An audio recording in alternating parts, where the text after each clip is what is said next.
Welcome to Evangelical-ish, where we discuss the good, the bad, and the ugly of the American evangelical church, deconstruction, faith, and God's love through it all. Join us for these episodes live on our Evangelical-ish YouTube page on Wednesdays at 9 p.m. Eastern, 8 Central, and 6 o'clock Pacific. Let's journey together. All right, time for the show. I love that we have all these people. Like we even had somebody say, "I'm first tonight." Sentinel Justice. Yes, gets a shout out.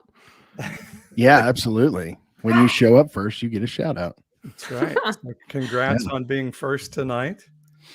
And we have a whole load of the gang here. So welcome everyone, and love seeing your comments come in, and we'll see those through the night. April, Jeremy, how are you guys? Wonderful. Oh, wait, I'm supposed to do the thing, aren't I? You're supposed to do the thing, but hey. Sorry. I'm Paul. I'm April. And I'm Jeremy. There it is. That was well done. That was well done. Well, welcome to the show. We're glad to be here. We're going to try to keep it in an hour, and we have a great guest, so I probably should get going with it. And so there are times when we're cognizant of this fact, and this may be a shocker to all of you. We're three white people. Yes. I hate to say that out loud, but it is. And so sometimes when we're talking about issues of deconstruction and race and all of the issues, nationalism and things, we're looking at it from a privileged person's perspective. And so it's just good. We always love to bring in other voices that are part of that, and then people that just bring expertise in other areas. So we're going to talk about the border and a lot of things, and about deconstruction.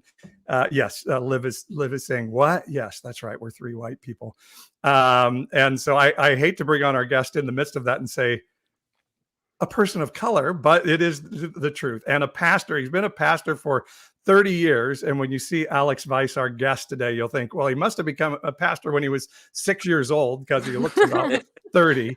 And but Alex leads what he calls a worshiping community in the Sacramento area. He's been a friend of mine for years and years, he and his wife, Liz, and they're amazing people. And so, Alex, welcome to Evangelical-ish tonight. We're glad to have you here. Yeah, thank you so much for having me. I'm really glad to be here with you guys. I think it's going to be a good chat. So thank you. Yeah, absolutely.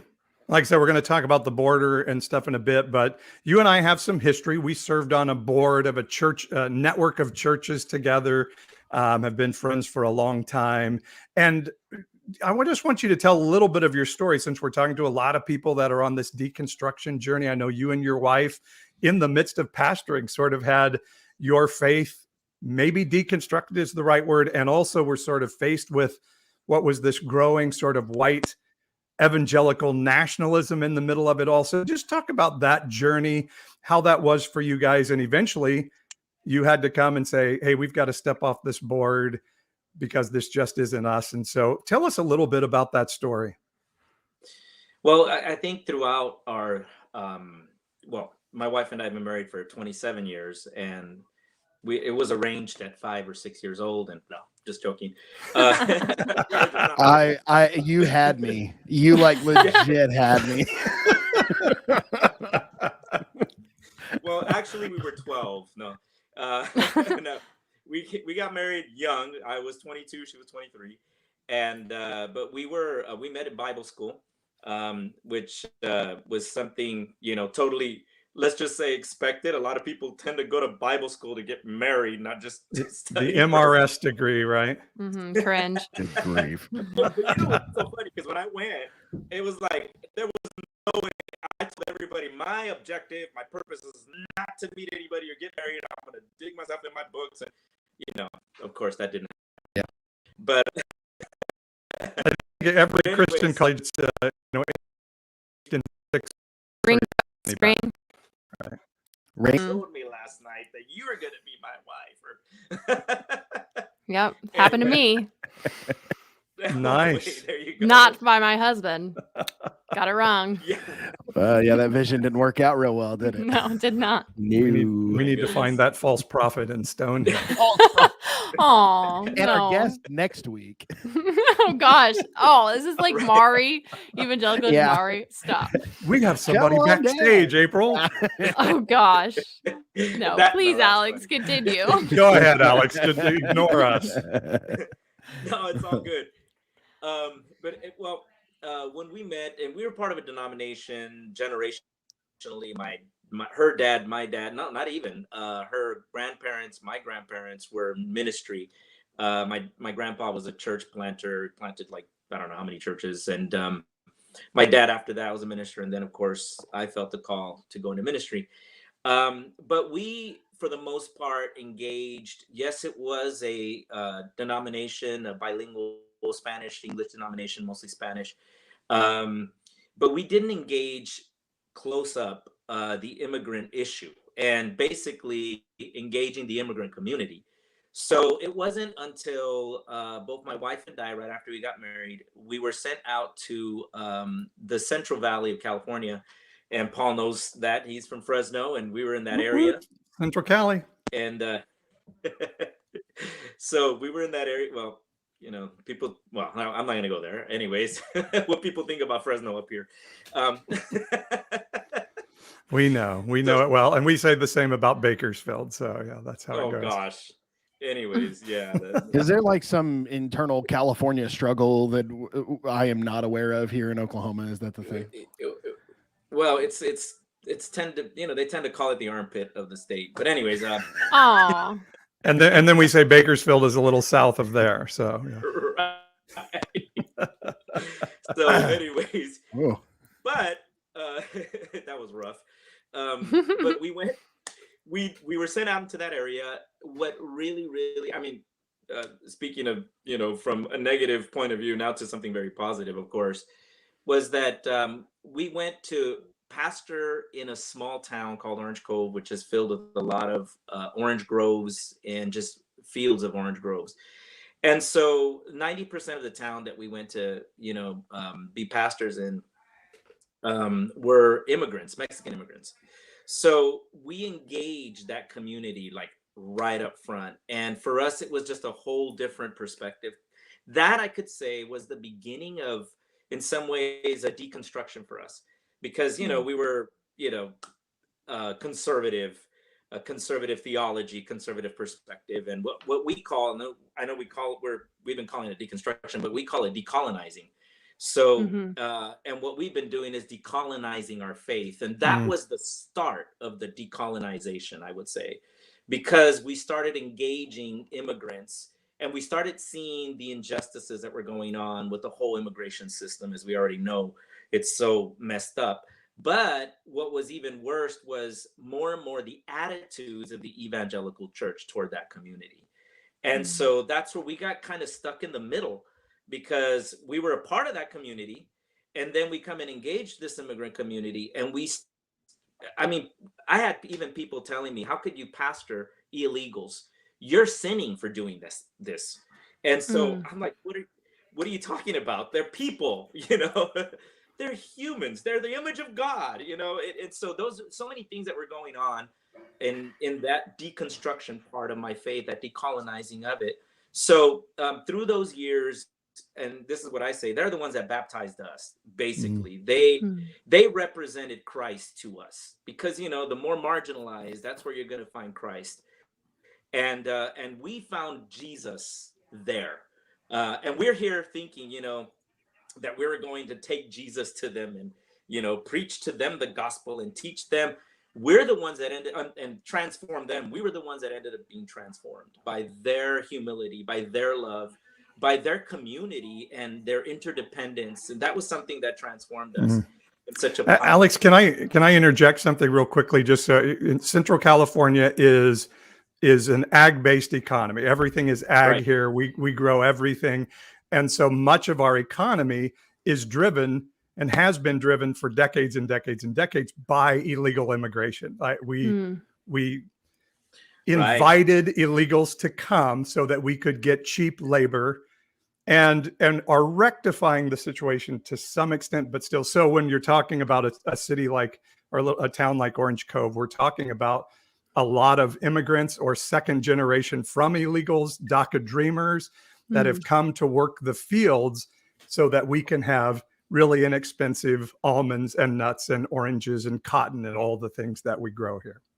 And our economy thrives because of it. Yep. And that's the biggest issue that we're having, because who else is going to do, who else is going to do this job? You know, Right. the job that they do, and specifically how they, would go and pick oranges. I mean, just rough. It was very rough. And so they taught us a lot of things, and their attitude, their humble attitude toward the love for God, their love for family, their love for community, their love for us. It's like so many times their generosity toward us. We were blown away by that. We were like, we're the ones that, it's like, we're here to serve you, but you're here to serve us. And so, by the way, Tina's got it right. I said illegal, undocumented is the correct term. So I apologize. Yeah, I was going to say I Yes. got that same really great lesson from our friend Kelly Ross Kraut as well. And so, anyway, much love, Tino. Thank you for that reminder for sure. Because no one's illegal. No one's Yes. Yes, a person is not illegal, right? No, There's no way. Person is not illegal. So that was a great point, definitely. So from there, we were transferred over within that denomination to the Sacramento area, and that was where we made the decision to leave the denomination. And it wasn't because there was, white leadership, but it was because in that community, there was still so much white supremacy. The teaching was there. The colonization was there. And so we just started, pulling away from that. And again, we didn't know exactly what we were doing, but we knew that this didn't feel right. This was not right. This was unethical. This was wrong. This is immoral. So there was, we pulled away, we resigned, we left, but we ended up in the other extreme context where we ended up within a white context. And, a mega church basically brought us on as church planters. And what they wanted to do was with us, plant their first Spanish speaking church, which, was an utter and total failure. Because there's a total disconnect from culture, disconnect from understanding. And there was so much, not only the disconnect, but the mentality of we're your saviors. We know what's best. You don't know what's best. We are going to. So they wanted us basically to establish that type of structure. And you can't establish a structure that is white based into a community, in an ethnic community, and in this case, a Latin American community, which is, very communal, very interdependent, very different. And of course, it takes time to develop the trust, with those communities. So it was interesting because we went on this experiment. We were well trained by them. And then when we tried to implement their process and their structure, we noticed right off the bat, this isn't going to work. So we came back to tell them, hey, guess what? It's not going to work. You can't have a Spanish speaking white church. No, you just can't. And it's like, it's not going to work. And so the way they dismissed it was, you guys are just not church planters. That sounds about right. That sounds about white. Wow. Sounds about white. Yeah, that sounds about right. You're just not church planters because you don't know. We do. We have so many years of experience, and we know what it is to plant successful church plants. Well, I will tell you that was years ago. Up to date, they have not been able to plant a Spanish-speaking church, and I don't know if they ever will until they humble themselves and repent. Can I ask?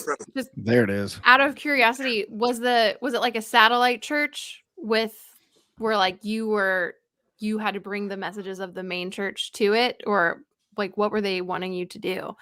Well, the good thing back then, they do have that now, but back then they were a little bit more flexible. They were planting daughter churches. They weren't planting satellite churches. Okay. So because they were planting daughter churches, we had a little bit more flexibility.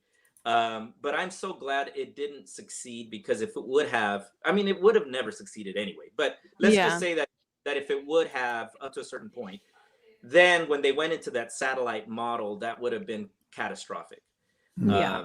Because it's just that the messages wouldn't relate. Nothing would relate. Nothing at all. So, and what's interesting is that when we were fired, definitely. I mean, you know, we were going to be fired, as you can, the writing on the wall, you know. So, and it's interesting the way they fired us. Of course, everybody knew except us. You know, we were the last ones to know that we were fired. And when they told us we were fired, that's how that works. Yeah. And when they told us that we were fired yesterday. You know, like it was like right. Oh my gosh! But it was a horrible experience. But we took our same core and we implemented what we wanted to implement, and we ended up planting a church anyway that grew to about 400 people. About 2-3 years later. And then they came knocking on our door wanting us to come back. We were like, no, sorry, no. Oh my goodness. So well, but we don't know how to do this. We're just over here, you know, just running around, just kind of, you know, chasing our tail. We don't really know how to do this. You guys know how to do this. You said you know how to do this. So now bringing us back, then they would take all the credit that here is ours. Right. Right. Anyways, it was bad on so many levels, but you know, that was a big time experience for us, because again, that was another part of that deconstruction, decolonizing for us, because we immediately said, okay, we were with our you know, our ethnic denomination.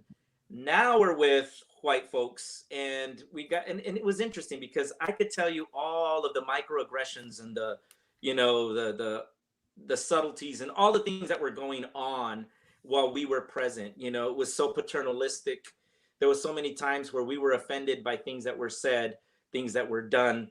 And so we were basically, you know, as people of color, when you're within those contexts, you know, people are not fully aware. They're not aware of, you know, what people of color are thinking, you know, when we're talking about immigration or when we're talking about other subjects. And so those were the things that began to really, really impact us, to the point where we started questioning a lot of what we've been taught. And it went further into not only what we've experienced, but even what have we truly believed, what we've been taught by the white man. You know, all our theological books have come from white folks. And it's like, what does it look like and what does it sound like, you know, when you're listening to people that understand where you're coming from, your perspective, from the minority, from the marginalized, from the oppressed?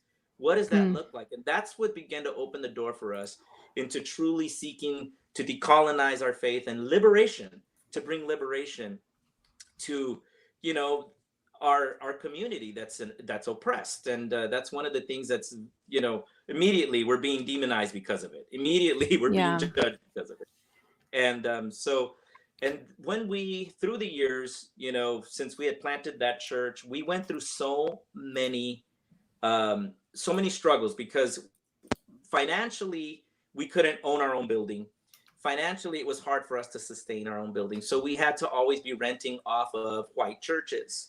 And when that occurred, so many times we hit so many walls relationally, and it just, you could see and experience the capitalistic spirit that, you know, these pastors and churches had, because they were always trying to take advantage of us and always trying to charge us the most, always trying to get, you know, it was always trying to get more money out of us. And it's like, you know, we weren't looking for a handout, but geez, you know, be aware, you know, we're not talking about people that were pastoring our middle class or upper middle class.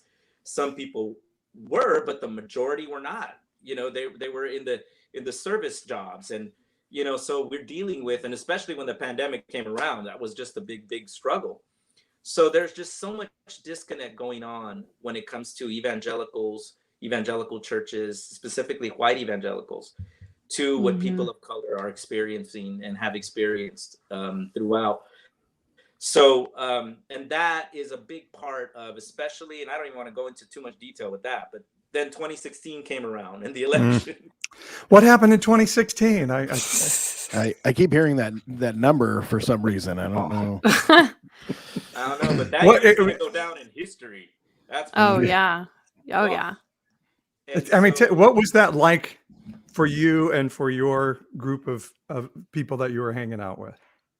Well, this is interesting because I was invited to be a part. You're talking about being a part of the board of that network that we were a part of, but I was also invited a few years before to be a part of a city pastors fellowship where in our region there are like 700 pastors connected into this this network, different denominations, and 300 of them, 200 to 300, meet every 3 months to have a luncheon. And so, I had to be the brown poster child because they couldn't really pick on another one that was more connected in the sense of the city and what was happening. So, and I went in there thinking that maybe I could influence, thinking I can probably be, the one to have a somewhat pushback and, be a different perspective and voice. That's how it began. But when the elections happened, and this was, I was a part of them for like since 2011 or 10, I don't remember when it was. But when 2016 came around, and even before, during the primaries, I'll never forget this, we had several discussions with this group. There's 9 of us. There was some African American. I was, I think, the only Latino. And there was a good number of white pastors. And of course, it was white leadership that was leading this circle and this whole thing. So when these discussions would come up, because we were talking about unity, here it goes, unity, how the agree to disagree, which is the stupidest thing you could hear, because this isn't about opinions. This is about survival for the people that I pastored and I represented, or represent. Because for them, it's not about your agreeing or disagreeing of an opinion. It's about them living in these systemic structures that oppress them, and so much more when it comes from an administration that's just downright racist and seeking out to, just terrorize a community, basically. That can't ever be agree to disagree, right? No. Like that oppressive, behavior and lifestyle that the white evangelical has created. I mean, that just cannot be something we can stand for as agree to disagree anymore. I mean, is that right? Totally. And well, that was some of the conversations that we had that came up, unity is about agreeing to disagree. And they saw me get very frustrated, and I would start to push back and tell them, look, this isn't an issue of agree to disagree. And they would gaslight me. And basically some of the things that they would say are, you're watching too much news. You're watching too much liberal. I mean, I couldn't even believe the conversations that we were having. And these were pastors of, mega churches were a part of this group. And it was interesting because I felt alone many times trying to defend my own community, and the people that I represented. And I felt alone because I'm doing this pushback. And I'm looking around. I'm like, my God, this is not a safe space for me any longer. And it got even to the point where and I won't go into detail, but I started being demeaned. And in one conversation, I was demeaned.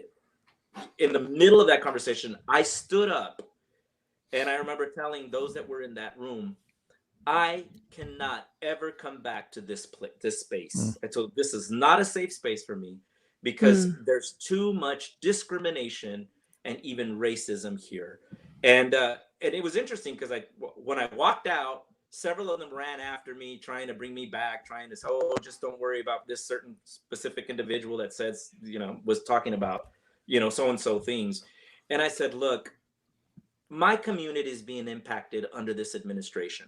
This is right after the election, but this happened too. So this is a real deal. This is happening in our communities. I said, and not only that, I had a couple of leaders that were deported during that time.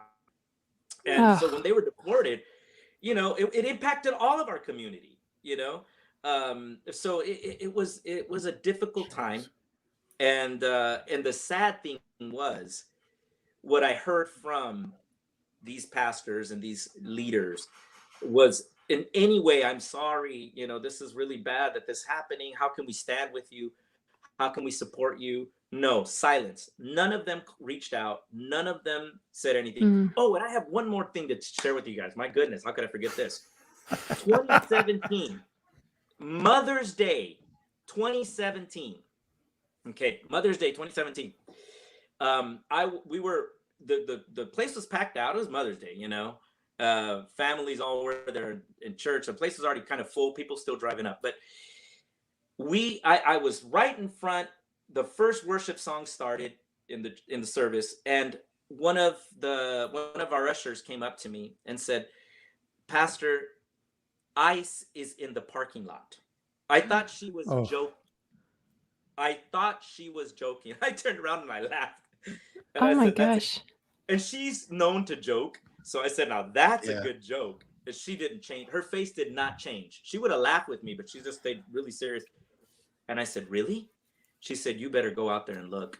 When I walked out, our parking lot is like right across from the building that, you know, we're having services in. So we had, you know, our A-frame signs, everything totally, you know, showing that we're a church. So when I looked, right in front of the sign were 3 unmarked vehicles, a van, an SUV, and a sedan. Right away, we knew there's these government cars. This is ICE. And not only that, they were standing outside of their vehicles, being intimidating to our members that were driving up. And some of them just basically drove in and drove out of the parking lot. They did not even want to get off their cars because, you know, you have a community that's immigrant. A lot of them are undocumented.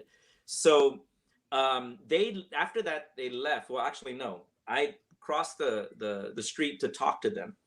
And immediately they got into their cars. Now, why did they do that? You know, they knew they weren't supposed to be there. So they got into their vehicles. They closed their windows.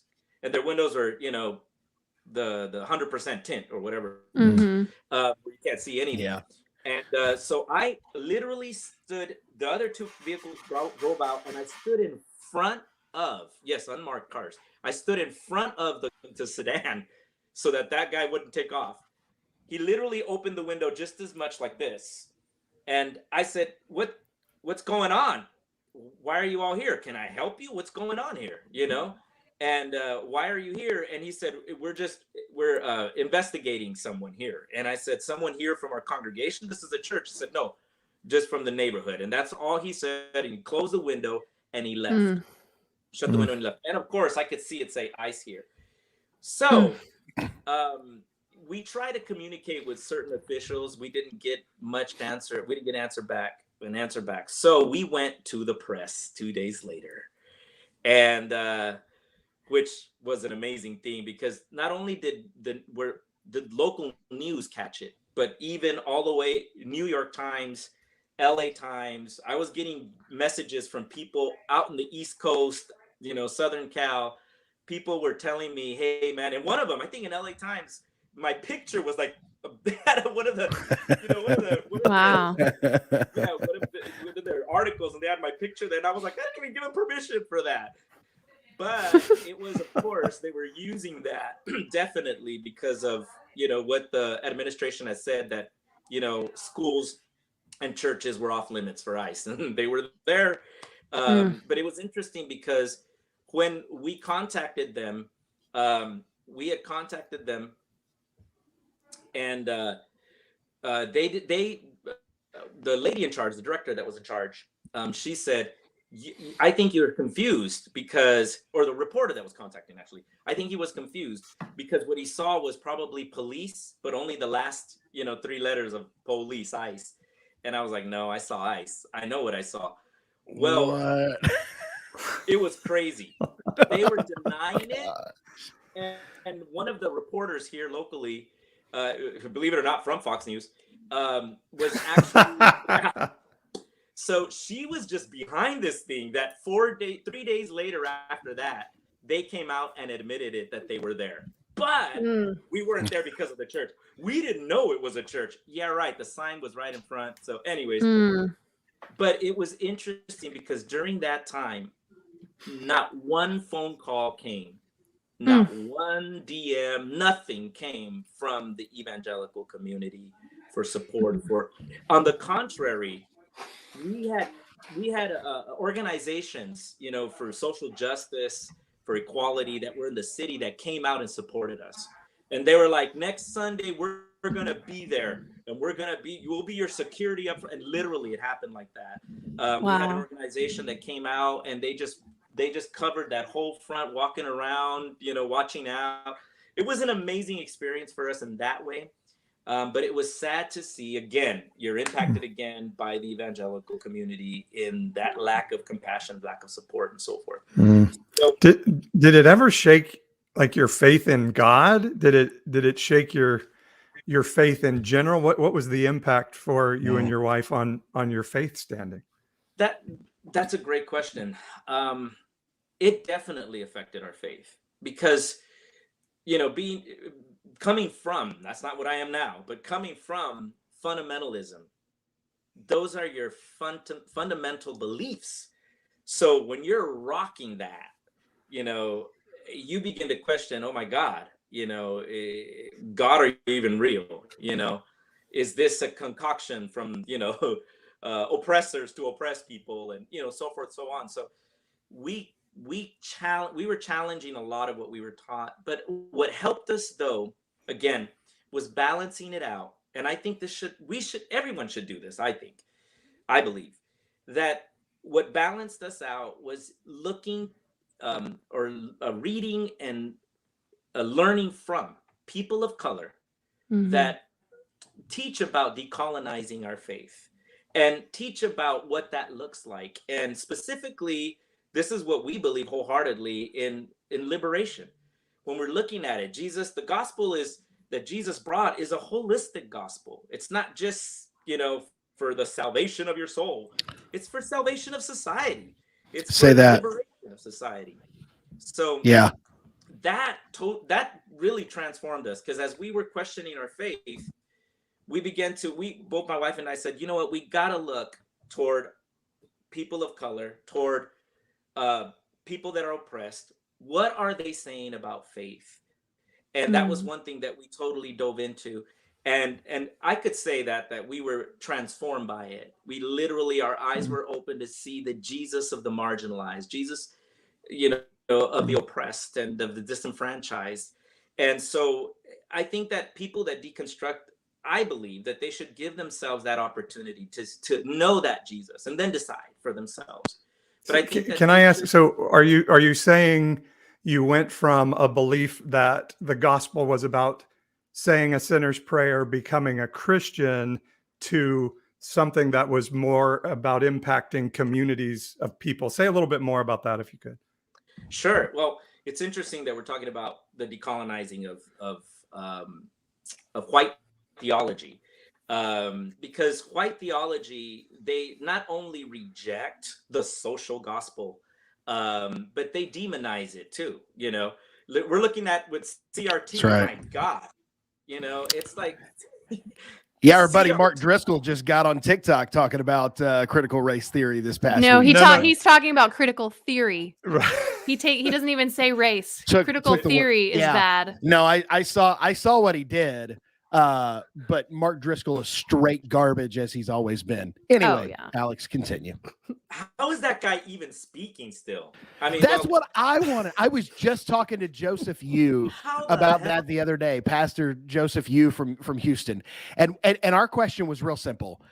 Why is he not in a hole? Like, this is ridiculous. Like, all the stuff that's coming out. Anyway, but yes, not only against the social gospel, but demonize the social gospel. I'm sorry, that one just really was a fastball for me. That was good, man. Yeah, and anyways, that was like just mentioning of Mark Driscoll kind of throws me off. Anyways, It's triggering. Like, let's call it what it is. It's triggering. Yes, it's like, that's why I was like, how the fuck does it? I'm sorry. Yes. Yes. Oh, now we're gonna There have it to is. put the We're explicit on it. April. Explicit now. There it is. April. Well, now we got free reign, guys. So free for Oh, all. good. Oh, did I Hell just yeah. start that All right right. now? You No, started yeah. it. It's usually Paul or I that like accidentally takes the lid off, and so it's really nice that now Paul and I get to do whatever we want, and it's not our fault. So this is good. Hey, listen, for Put the blame on 55 and a half years of my life, I thought saying fuck would send you to jail, to hell. And now that I know that it won't, it's just really fun to say it. My Sorry. parents had me convinced that it would send me to jail too. So, I was going to hell and to jail, and, I was going to be disowned. Brianna says the gospel is social justice. That's absolutely one of my favorite phrases ever, is the gospel is social justice. But anyway, fuck it. Let's continue. Yeah, totally. But and that's the point. When we're looking at Jesus and the Gospels, how could you miss it? And yes, we used to miss it because we were so indoctrinated in what Paul was saying, a theology that is so individualistic, that is so arrogant, that is so, go on and on and on. It's corrupted. It's bad. And of course, to retain that power, when we're talking about dominant culture, to retain that power, a theology like this is very convenient because you don't want people to organize and come together to resist that power. You don't want people to rise up and speak for the vulnerable, to speak for the marginalized, the disenfranchised, the minorities. You don't want any of this to happen. So of course, and I'm talking about dominant culture, white evangelicals specifically, it's like, that's why CRT is such an issue, or CT. It's like, why are you so afraid? This has been around for so long. I remember studying this in college. It's like, good Lord, even in high school, I think. But it's like, but again, it's a threat to our power. So we have to do something to demonize it, to make it look bad, so that it is not looked into. Why? Because if you look into it, there is truth to it. And the truth that it has is about really, really liberation to those that are oppressed. Because a white westernized gospel is about a white westernized Jesus that centers around the white man staying in power and being in control, and even being able to say things like, and I feel like this is something I've really had to like check my own heart on in conversations with friends on TikTok, like with Jess Eaton or different creators like that. But one thing I've really had to check my heart on is saying, I want, my brothers and sisters to be able to come to the table of reconciliation. The problem with that kind of statement is saying that you're still in control of the table and the seats at the table. That's good. That's really good. And that's the thing that we have to completely deconstruct or decolonize our faith from. Right. Is the concept that, number one, Jesus owns the damn table, so quit acting like you do, and the fact that it's not a white Jesus that ever was the center of the gospel to begin with. So I love what you're saying here. Jesus wants to flip that table. Definitely. Say that. Table flip.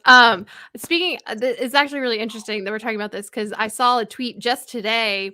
So Crossway is one of the not-profit publishers. They publish like the ESV Bible and a bunch of other stuff. So someone did a study of their academic catalog for 2022, and there's 48 authors that they have in the catalog, and 100% of them are white males. 100%. White males. White males. Oh my God. Like that was I just saw that today. And so like you have these publishers and media outlets in the Christian world that are also gatekeeping like the type of theology that people are getting, because they're just putting out white males for the most part, or they couldn't even go get Annie Beth like that. they couldn't even stretch far enough to go get Aunt Beth. Like, right. Good Lord. Well, she's a Jezebel now.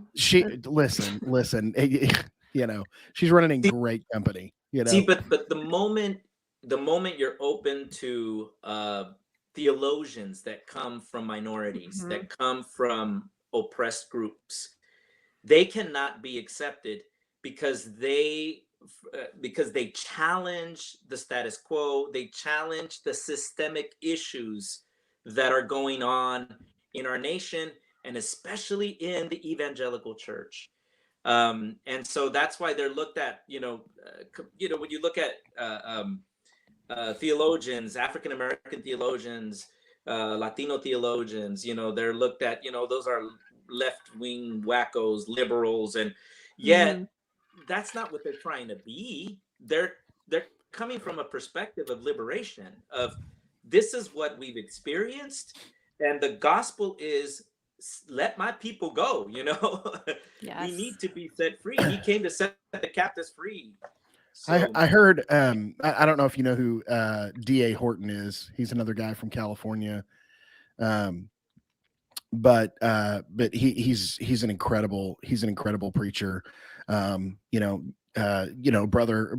who's a person of color, and he said something really fascinating at a conference I was at once. He said a lot of people wouldn't listen to me share the gospel if they just heard me say I'll share the gospel. But if John Piper said this guy shares the gospel, then they would listen to me. Pretty much. Because the white evangelical old man gray hair gatekeepers have to allow other anybody to join, right? The Beth Moores, anybody other than the old head white dudes. That's it. Yeah. Which is terrible. For them, it's this person is safe, so everybody hear this person. This person is not. So, and would that be Vadi Bachman? Do you guys know who Vadi Bachman is? Vodi Bachman. Yeah. Vodi Bachman is dangerous. He's dangerous. I don't know if you guys, my people close to me send me Vodi videos, and so he's a pre-approved person of color for Baptist churches. He absolutely is for Reformed Baptists. He is a pre-approved. He's the he's definitely the token guy. See, we're not racist. We have Vodi come and speak, right? But like that's Candace Owens. That's exactly what I was going to say. It's Candace Owens. It's Candace Owens for the conservative evangelical fundamentalists. That's who Vodi Bachman is. Vodi Bachman. And he is, Vodi Bachman is dangerous. His theology is dangerous. It is exclusive. And I mean, like he had a group of black theologians who called him out and basically looked at him and said, "You're racist against us." Wow.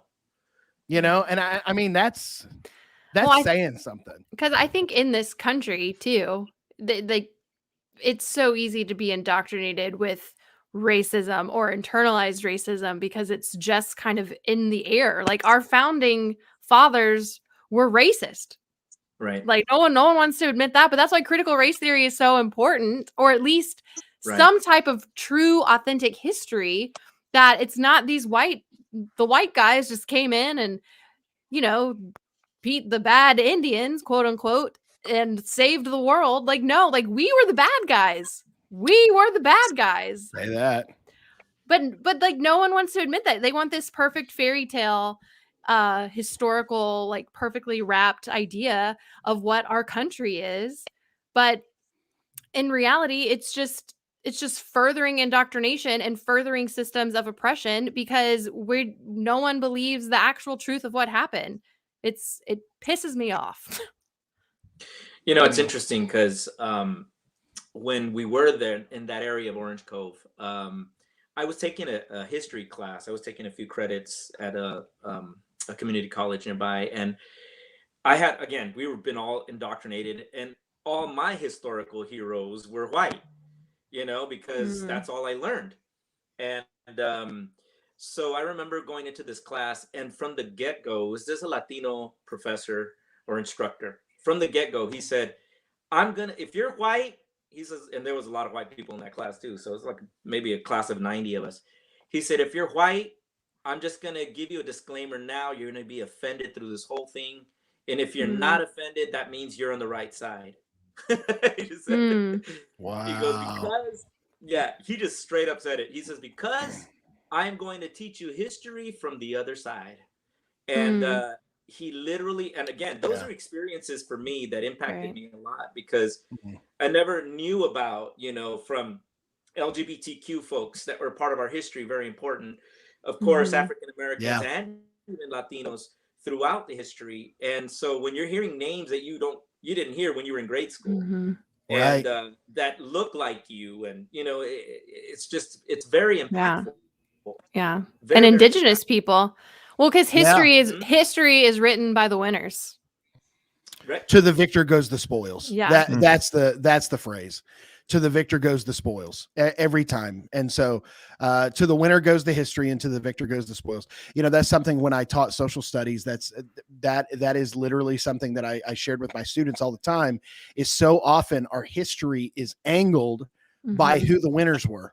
Right. Like we refer to typically in historical context, we refer to Civil War battles by the Union name for them, because the Union and the Confederacy had different names for those battles. And so history is written by the winners. History is written by the conquerors, the overcomers, right? It's why we spent centuries celebrating a toxic, disgusting predator in Christopher Columbus, right? Yeah. And so that's something that we have to realize, is that history is not written by what's right. History is written by who won. And another book that was influenced by all of that, it's called the Bible. Yeah. Sorry. This is this is not off topic, but it's going to be a little bit random. I found one of my old teen study Bibles that I had in the 90s, and I was flipping through it, and I had a lot of old church notes still written in from sermons from the 90s and early 2000s.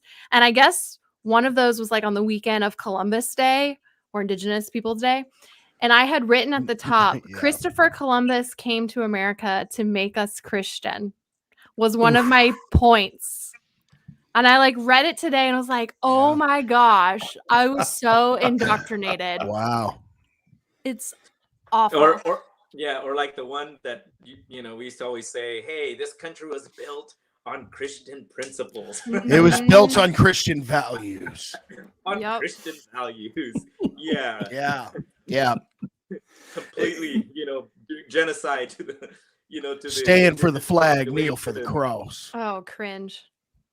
Cringe. I'm jumping in on something here, but Alex, you enlightened me on a podcast that I do a while back, because you had visited the border, and you have spent time trying to help undocumented folks who are trying to find safety in the country. Tell us about that experience, and what is it really like at the border? And we hear all these different things. What was your experience? Super interested in this. Yeah. Back in 2018, when I guess it's with the caravans are coming in, and so they were coming in thousands. That's when it started, that whole wave started in 2018. They were coming into Tijuana, and which is Southern California, and also the what is it called, the west border. So I heard about that, and of course we all started following it in the news, right? And so there's this narrative that started to come out about dangerous people. These people are dangerous. And from our experience from immigrants, it's always been families that are seeking a better life and seeking refuge and even safety for their children. And that's, for many, many years. So it's we would just chuckle when we would hear that's not, MS-13s and gangs and, even maybe terrorists, and all the way down to people even getting paid by, what was the conspiracy theory? I forgot the George Soros or George Soros. There you go. He was paying them. I mean, it was just ridiculous things that were being said. And I remember I told my wife, because I was really gripped by it. I said, you know what? I can't sit around. I got to do something. I mean, we're already doing something locally, but it's like, there's got to be something that we can do. And I don't want to just give to organizations. That's not a bad thing, but I need to do something. I feel like God is calling me to do something. I don't know what. And I said, the first thing that I need to do is I need to go survey it. I need to go see it myself. Mhm. And then from there, I'll just, see what birds out of that. And I remember when we went down there, and it was interesting because both my wife and I went down, we had contacted people that are already doing work down there. And there's Matthew 25, an organization, amazing organization that works down there.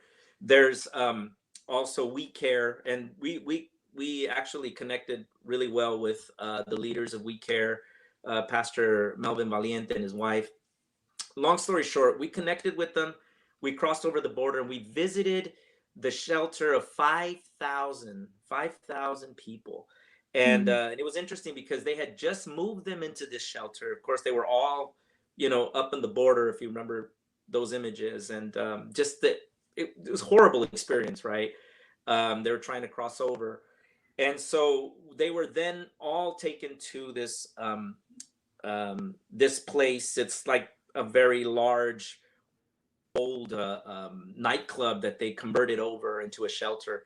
So they made a triage there and everything. They built it all up. It was a tent city, basically.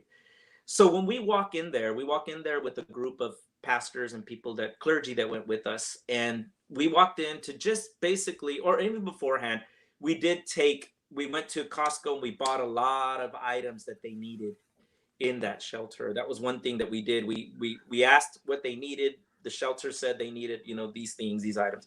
So we went to Costco because we couldn't just take it over. We had to buy it there. And we took all of these items, from shoes to so many other things. Then when we walked in, we had a chance to engage the families. And I mean, they have such a faith. Just think about it. They cross through this entire country of Mexico, because all of them, if not most of them, were coming from Central America. So they risked their lives crossing through all the way to get to the border just to seek asylum and refuge. And it was interesting because, I mean, think about them. What got them through that was their faith, their faith in God. And it was interesting because when we went there, we met them, we talked to them. At the end, I remember one time we gathered like about 40 of them around us, and they ended up praying for us. They were encouraging us. They were the ones that were seeking refuge, but they had such great faith. It was an amazing experience that we had. But one of the things that was very impactful for me was that most of the people that were there were younger, were teenagers, and maybe half of the people basically were teenagers. And I remember I bumped into one. He's 15 years old. His parents sent him because they were afraid of him either getting killed by the local gangs or, them basically forcing him into it. So really good kid. He was one of the first people that I met when I walked in. Then after, we visited a lot of families. We walked through the tent city. He followed me everywhere. This kid, 15-year-old, he was following me, and I welcomed it. I was like, yeah, come along. So at the end of it all, we had to walk out. I'm gonna get emotional. I always get emotional. We had to walk out of the shelter, and we had just all day together in that shelter, walking through it. He was with me, and then at the end, when we left, he looks at me and he says, "Pray for me. I don't know what's gonna happen." And I told him, "I'm never gonna forget you, man." I told him that, in Spanish, I'm telling him this. "I'm never going to forget you." I said, "I'm going to pray for you. I wish there was a way that I can keep, in contact with you." And I told him my name and everything, that he could, look me up one day if he can. And 15-year-old kid, I just hugged him and we just cried. We cried. And then after, I had to walk out. It was so tough to just walk out of there and leave him, And back then, one of my kids was 15 years old. And I saw my son, basically one of my sons, in this kid. Yeah. That impacted me the most because 15 years old, I'm like, how could I send my 15-year-old across the country? Wow. How could I do that? Well, the only thing that could drive me to do that is his survival. Is I mean, if somebody would tell me your kid's gonna die, if he doesn't do this or that, I got to get him out of here. I don't know how, but I got to get him out of here. I don't have many options, but the options is the only way to get him out of here. So I can only imagine this kid being turned away, because many of them were, and they were turned away and they were turned back. And it was difficult. I mean, there was just so many things that were going on that were very corrupt at the border, specifically with the border patrol being a big part of what was going on, because of the people that were being picked. They all had to have a number to be able to have to be heard, their case to be heard. And so, but they allowed a Mexican organization to take over that, and they picked whoever they wanted, of course, leaving the most vulnerable at the very end. And it's interesting because some of the border patrol, when some of the kids would come up, they would mistreat them. They would push them back. They would hit them. It was crazy. It was like, I mean, there was so many things that were going on that we experienced that impacted me. And I remember telling my wife, I got to come back. I got to come back. I can't just be here seeing this and not doing something about it. So from then on, I went back like 5 or 6 times, I think 6 times. And we made a neat connection with some of the organizations on the other side. One of them called Al Otro Lado, which is AOL. And they do a lot of the legal services and helping the asylum seekers on that end, and also educating them and informing them of what's really going on, because they were getting bad information, misinformation, really. And so they were informing them of what to expect, what's going to happen, what's going to go on. And so we started partnering with them and a couple of other organizations to be able to help build shelters. So that way, because they needed to spread out that 5,000 shelter, the 5,000 people shelter needed to be broken up. And so we started helping create a network of shelters for the asylum seekers on the other side. And I mean, it was tough because we had to go look for some makeshift shelters. You should have seen just the inhumane ways. I mean, just the tent. Basically, they had to create their living within a tent, and you had like about maybe 5 families, really stuffed in there. And, you don't have no restroom, you have none of that. So there's so many things that they had to build off of their own in the sense of trying to survive. So we visited several of those, and we were like, okay, we need to start a strategy to help these people out, with these shelters. So we started, to network, to do a network of shelters there was even one shelter, LGBTQ shelter, that we did. And then there was another shelter, this one, of basically undocumented people that were raised in the US that only spoke English. And most of those people, oh my God, most of those people were veterans. And so they were promised citizenship. And of course, they were not given citizenship, and they were deported. So we visited that shelter too, which was really, it was very impactful for us, because it's like, these are Americans, these are people that speak English. They're people that went to our wars. They fought our wars, and they were promised, heck, they were even promised residency at the very least. And not even that was given to them, but they were deported. And just the depression of that shelter, the feeling in that place is just horrible.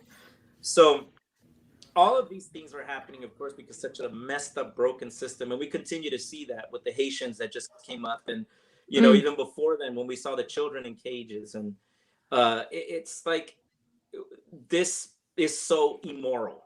This is so wrong. And this has to change. And it's interesting because we went from Trump to Biden, and not much has changed. Yeah. Yep. Do you know of like a practical way? Is there a way that from a distance that people can help? Like, are there organizations that you could recommend that people could donate to that are doing work on the ground? Like, because there's been things that I've like felt like I wanted to do, but I just have no idea what to do being so far away from the border. Definitely. There's, of course, I mentioned Matthew 25. Matthew 25 is an organization that works in the border. Also, We Care. We Care works specifically with the Nicaraguan immigrants because of political asylum, and they, especially when there was a march that was happening, that basically the government started hunting down all of these young college kids that were marching for freedom. And they were even punishing the people that were giving them water bottles. It was that bad. And so we feared for their lives, or we do fear for their lives, because many of them that go back, basically they disappear. And you don't know what has happened to them. But We Care is one of them, Matthew 25. Also, Al Otro Lado, which is, they call it AOL in Spanish, Al Otro Lado, is really, really, I think they need, for me, I think they need the most help. They are on the other side, but they are an American nonprofit that is on the other side, giving a lot of legal help to the asylum seekers.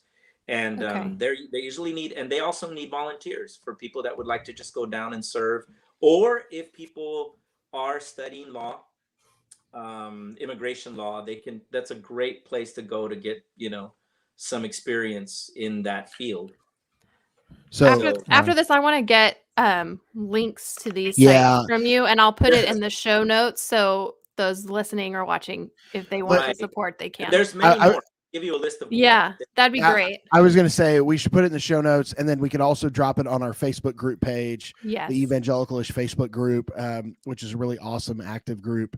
And then we could probably put it, edit the description here in this video, and put it on there. I want to kind of toss you this question, kind of as we wrap up this topic, and maybe go to something a little bit more lighthearted. But I really want to ask this question because it's kind of one that weighs heavy on my heart when you talk about this. I spent a couple of years going to the National Immigration Forum in Washington, D.C. And basically what we saw is a lot of politicians from both sides of the aisle talking about how passionately they cared about immigration, and how they were so passionate about dreamers and, amnesty for dreamers and all of this stuff. And we have yet to see a single piece of legislation come whatsoever. What I know for a fact is that the topic of immigration, whether you come from the right or the left, no matter whether you think send everybody home, quote unquote, which is the dumbest phrase ever, or you think give amnesty to everybody who shows up at the border, whether you think either one of those things, it brings millions of dollars into your campaign because it's such a divisive topic. Right. Let me ask you this, Alex, and I know this is going to be kind of a more pointed question. Do you think that either side of the government has any desire to fix this problem? No, they would have fixed it a long time ago. Yeah. And this has been something that I've, like you've gone to, to Washington. I've gone to Washington too. I've been a part of, some of the meetings. I've met with some Congress and senators about this issue. Yep. And they're full of shit. I'm sorry. I'm gonna say that. No, say that. Full of shit. Every one of them. Yeah, you go there, you sit with them, you talk, and they exactly sound that way. Oh no, we really want to. No, you don't, because you would have done this. You would have fixed this a long time ago. Yeah, yeah. And Ted Cruz is so proud of his Hispanic heritage. Ted Cruz, you know what I mean? And he's garbage. And it just, nobody wants to fix it. It's just, right. It's just an opportunity to drag millions of dollars into campaign finances and to continue to have something to bang the war drum on. That's all it is. Right. And it continues to benefit, capitalism. It continues to benefit capitalism because you continue to exploit a group of people that you don't have to give benefits to. Yeah. You don't have to pay for, you don't have to, they're like things, not people. They're just things there that are, working on our behalf. And so, and the fear is the moment you start giving them those rights, the moment you start giving them those privileges, they're going to ask for more and more money, and who's going to be able to pay them and who's going to be so it's convenient for both sides to continue to exploit such a large group of people, and have them undocumented this way. And it's not only what you were saying, it is used for political purposes, definitely, or campaigning, But at the same time, it's also very convenient because you have this job force that you continually exploit and really inhumane conditions. It's another sin of the nation that we have to repent of. And I think the help and those links would be great. But some of this is we've got to say something. Jeff Sessions, who was an attorney general of the United States, used the book of Romans to justify cruelty to people coming across the border. Yes. And real Christians, actual followers of Jesus and others, but we need to step up and say, this is not fucking okay. We have to say, we have a history of treating indigenous people terrible, of treating American citizens who look Japanese, we put into prison camps because we were afraid. And we have to say, we will never allow that to happen again. We will never allow a Muslim travel ban to happen. We will never allow people to be otherized and objectified. And it takes, I think, at a real gritty level, all of us saying, hell no, I don't want to have my tax dollars, life, name, anything attached to any of that, because it takes us down as a people. That's right. Right. It's not a political issue. It's a moral issue. Yeah. And but it continues to be looked that way, and even, and specifically by the evangelical church, So but it's not a conviction, and it needs to be a conviction because it's Matthew 25. Say that. Well, man, Alex, we're super, super grateful for your time tonight and just the amazing insight. We need to have you on again because this is such impactful conversation and such important conversation. And so do us a favor, let people know. I think I saw, we commented a couple of the spots where people can find you, but let people know where they can find you on social media and keep up with the work that you're doing. Sure. Right there's my name, Alex Vaiz. You can look me up, either be Instagram, Facebook. I sparingly use Twitter. I got to use that more, and I got to get into more TikTok like you guys. Yeah, come on. You got it. Listen, you say you need to do that until you get over there, and it's a whole new world. I bet it is. But yeah, and if anybody has questions, they could send me a message to, DM, and definitely. Awesome. But like you said, there's going to be links that you guys can, put up, and there's some pretty amazing nonprofits that are doing a wonderful job in serving those that are in the border.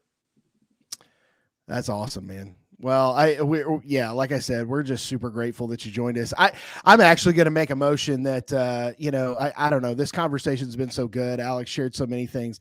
I don't want to dilute it with some goofiness at the end tonight.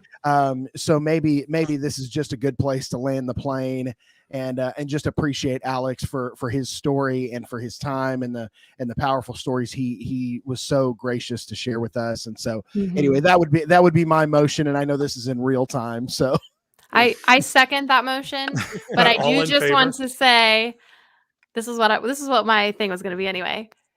John Piper is currently being canceled for pushing the COVID vaccine. So everyone go read the comments because it's fun. And also terrifying, but also entertaining. And then also, I think some folks were chattering about a Discord server, which I think is a fantastic idea. I think I created a Discord server like a couple months ago when people were asking about it, and I have no idea how to use Discord, but I made an evangelical-ish channel on there. I just got to figure out. I have never used Discord, so I just got to figure out how to. We can talk about that. I actually had a really awesome person that is a part of like my online gathering that was like, I'll fix this for you, and she just went in and like, the stuff that's happening on my Discord now is amazing, and I just walk in and I'm like, this is crazy cool. Okay, so anyway, I'll send you what I have made because I did make one, but I have no. I don't use it, so I'm a noob. Philip says he would be happy to help.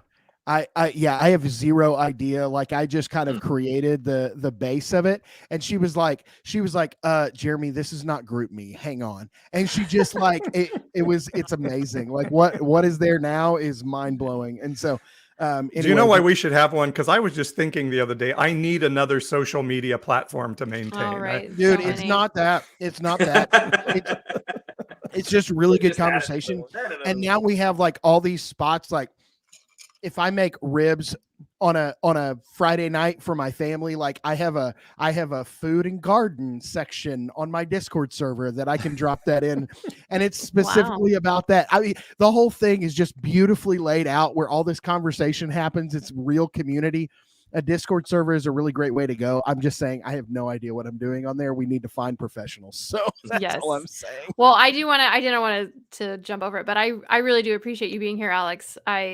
I think your story is super important, and there definitely needs to be more attention to what's still going on at the border. You know, I feel like a lot of people forgot about it, including myself. I've kind of stopped watching the news because it was very overwhelming. No, now the Republicans are pretending like they care.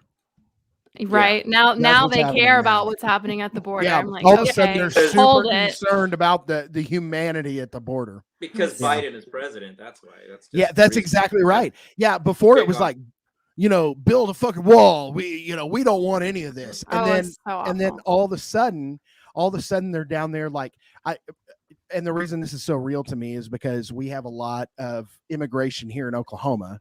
And there are several towns and cities here in Oklahoma that have very heavy immigration working populations. Okay.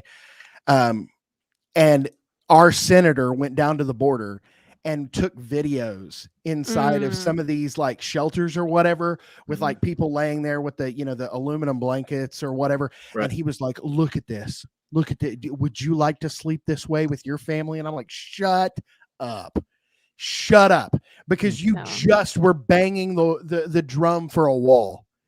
Don't even talk to me about humanity or saying break the rules. This is what happens with absolute zero empathy when the pictures were surfacing when Trump was president. Nope. And by the way, it is political and it's also just flat out racist. I mean and let me tell you something you didn't already know, but the lieutenant governor of Texas, this guy Dan Patrick, like he said it out loud the other day. He said Joe Biden wants these immigrants to come in so they will replace white voters. He went to the replacement theory. He said, Joe Biden knows these will all be Democratic voters and he wants to replace white voters in Texas. He said, Tucker Carlson says it out loud every once in a while, and you're like, how they're all saying it out loud? Well, here's the my lieutenant governor of Texas, for God's sake. Here's my thing. If we have equality now, which all these people say we do have, what's with the fear of white people no longer being the majority? Are minorities treated differently? Oh my goodness. Well, the answer is yes. I feel like no. The answer is definitely yes. I thought it was absolutely rhetorical, but just in case was, but I just wanted to dot my I's. And is there a belief that white Euro culture is supremely better than other cultures? Could we say there's a white supremacy mindset in that? Yes, we could. Yeah.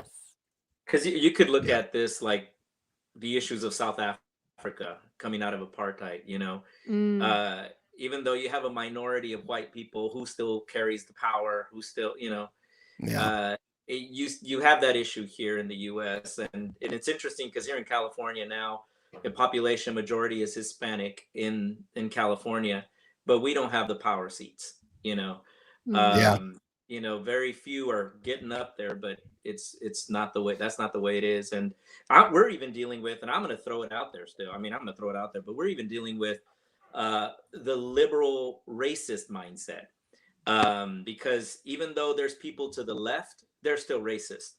We're still coming across with those issues because they're systemic issues. And, again, it's just used as something political. It's not, and for their convenience and their agenda, but they're not, it isn't coming out of a heart of compassion, a heart of love. And even though it's for the agenda, but it's for the agenda. And so we're here, it pisses us off. You know what I mean? It's like, don't come and defend us. Shut the hell up.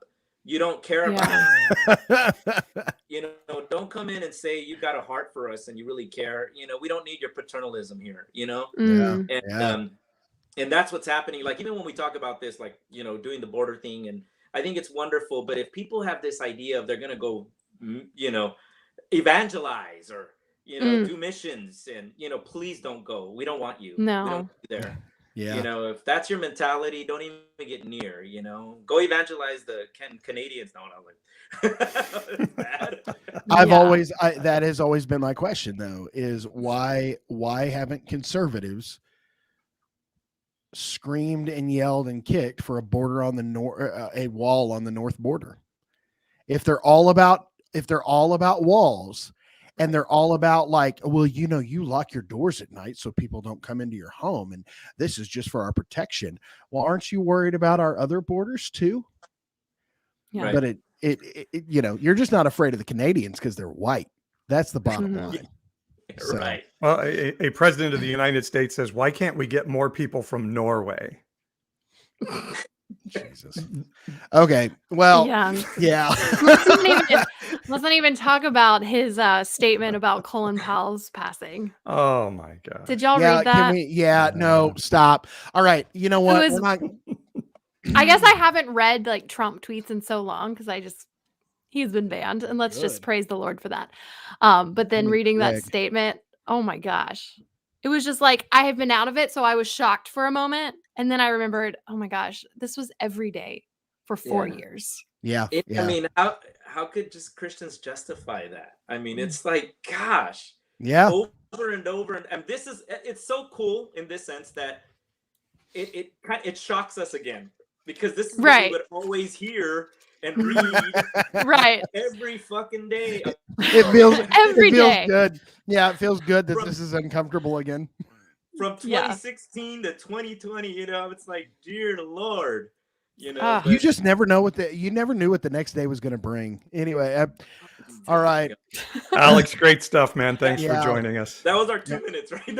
Yeah, there we are. We went. That was for we just gang piled in on that 2 minutes. Like, I think that's good. But anyway, we appreciate you guys tuning in tonight. As always, if you haven't yet, go subscribe to the podcast on your favorite platform, and especially on Apple Podcasts. If you would, leave a 5-star review and then write a review and tell people why they should listen to the podcast. It just helps get the word out there so more people can listen to these great conversations with Alex, our amazing guests, and the awesome perspectives that April and Paul share, and the dumb stuff that I say.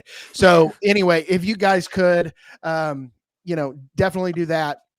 Go join the Facebook group. If you haven't done that already, follow us on TikTok at Evangelicalish, and Instagram and Twitter and everywhere else. Go follow us. And so anyway, we love you guys. We're super grateful for Alex and April and Paul. I'm Jeremy. Love God, love people passionately, no strings attached. We will see you guys next week.